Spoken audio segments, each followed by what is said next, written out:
Kuna jambo la kusikitisha sana kuhusu simulizi ya Edgar Lungu. Si kwamba alikuwa rais wa zamani, si kwamba aliwahi kuongoza taifa la Zambia, bali kwa zaidi ya mwaka mmoja baada ya kufariki dunia, watu alioacha nyuma bado walikuwa wanabishana kuhusu mahali pa kumlaza milele. Wakati familia nyingi hupata nafasi ya kumwaga mpendwa wao ndani ya siku chache tu, familia ya Lungu ililazimika kuishi na majonzi kwa zaidi ya siku 380, huku mwili wa baba yao, ndugu yao na mpendwa wao ukiendelea kubaki mochwari nchini Afrika Kusini. Kila walipodhani mwisho umefika, kesi nyingine ilifunguliwa. Kila walipodhani sasa wataweza kumwaga kwa amani, mgogoro mwingine uliibuka.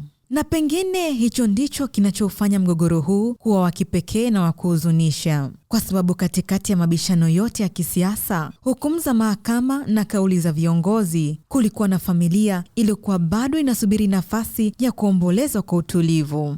Edgar Lungu alifariki dunia Juni 5 mwaka 2025 nchini Afrika Kusini akiwa na umri wa miaka 68. Lakini badala ya safari yake ya mwisho kuanza, ndipo vita vipya ilipoanza. Serikali ya Zambia ilitaka apewe mazishi ya kimataifa kama mmoja wa viongozi waliowahi kuiongoza nchi hiyo, ila familia yake ikasema marehemu alikuwa na matakwa tofauti. Walisisitiza kuwa alitaka mazishi yake yawe ya faragha na hakutaka yahusishwe na baadhi ya viongozi wa sasa wa nchi yake. Tofauti hiyo ya msimamo iligeuka kwa mgogoro mkubwa wa kisheria. Mahakama zikahusika, hukumu zikaanza kutolewa, rufaa zikakatwa. Wakati huo wote, mwili wa mtu aliyekuwa akisubiri kuzikwa uliendelea kubaki sehemu ile ile. Miezi ilivyokuwa ikisonga mbele, simulizi hilo lilianza kuuma zaidi, kwa sababu haikuwa tena kuhusu siasa, haikuwa tena kuhusu nani alikuwa sahihi au nani alikuwa amekosea, ila ilikuwa kuhusu swali moja rahisi sana kulisema: ni lini mtu huyu ataruhusiwa kupumzika? Kisha mwezi Aprili mwaka 2026, ilionekana kama kila kitu kilikuwa kimekwisha. Serikali ya Zambia ilitangaza kuwa tayari imeuchukua rasmi mwili wa Edgar Lungu baada ya kile ilichodai kuwa familia imeshindwa kuendeleza rufaa yao mahakamani. Kwa mara nyingine tena ilionekana kuwa safari ya kurejesha mwili wake Zambia ilikuwa imeanza. Lakini kilichotokea saa chache baadaye kilizidisha sintofahamu, kwani Mahakama Kuu ya Afrika Kusini iliingilia kati na kuamuru mwili huo urejeshwe mara moja hadi pale kesi hiyo itakaposikilizwa tena. Kile kilichoonekana kuwa mwisho wa mgogoro kikageuka kuwa mwanzo sura nyingine ya mabishano. Familia ikapinga vikali hatua ya serikali, ikisisitiza kuwa taratibu zote za kisheria zilikuwa zimefuatwa na kama mapambano yao yalikuwa bado yanaendelea. Kwa mara nyingine tena, mwili wa Edgar Lungu ukajikuta katikati ya mvutano, si kwa sababu ya jambo alilolifanya akiwa hai, bali kwa sababu watu waliobaki walitofautiana kuhusu namna ya kumuaga. Wakati huo, wengi walianza kujiuliza swali lile lile: je, mtu huyo atawahi kupata pumziko lake la mwisho?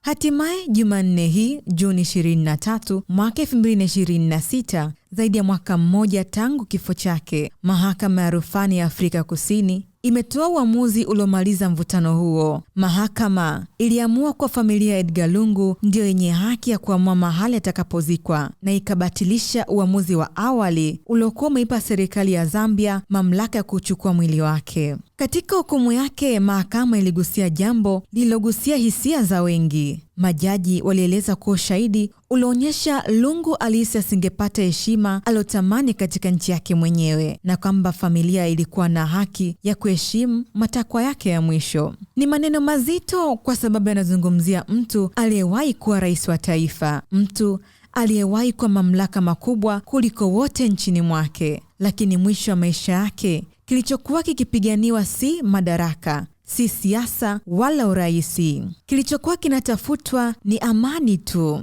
Baada ya zaidi ya siku 380 za kusubiri, kesi zisizoisha, hukumu zilizobadilika mara kwa mara, na baada ya familia kuishi na majonzi ambayo hayakuwahi kufungwa rasmi, simulizi hili linaonekana kufika mwisho wake. Mwili ambao ulisubiri kwa zaidi ya mwaka mmoja, familia ambao ilisubiri kwa zaidi ya mwaka mmoja, na taifa ambalo lilisubiri pia. Hatimaye wote hao wanaweza kuanza kupumzisha ukurasa huu.